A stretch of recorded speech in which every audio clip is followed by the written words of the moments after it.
final question. If you couldn't own or buy Bitcoin, what other digital asset would you buy? Yeah, it's a great question.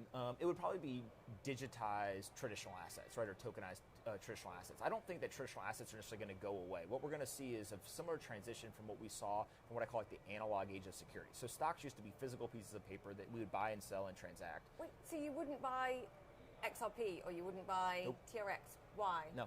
Because I ultimately don't think that they have the same value that these other assets have, right? My belief is the store of value argument. Yeah, my belief is that stocks, what gives them value, right? Again, GDP, revenue, profits, etc. All the things. A stream of income from a company that's doing something or they have selling assets, something or right, etc. creating something. So everything that makes those valuable, that doesn't change. You're just changing the technology form factor of which you will buy that asset. So you won't buy that electronic QSIP anymore. You'll now buy that same stock. It'll just be a digitized or tokenized stock.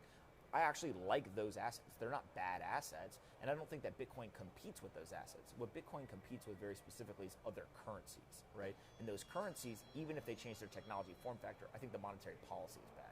Bitcoin's monetary policy is superior, but all of these other assets that are quote unquote utility tokens, either they're utility in terms of they give you access to something, so they're not really an investment, it's more of I get utility or some good or service in exchange. So you're separating, I'll use XRP as an example simply because I've interviewed Brad recently. Yep. You see no connection between what Ripple is trying to achieve with their network and the value of XRP.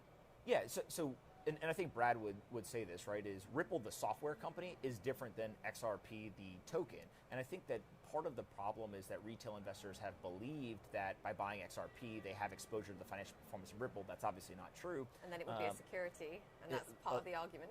I won't even go there, right? But on top of that, what ends up happening is if Ripple is successful, that does not necessarily mean that XRP ends up being successful, right? And so also that means that XRP could go up in value and Ripple could go out of business, right? Speculators could drive the price, etc.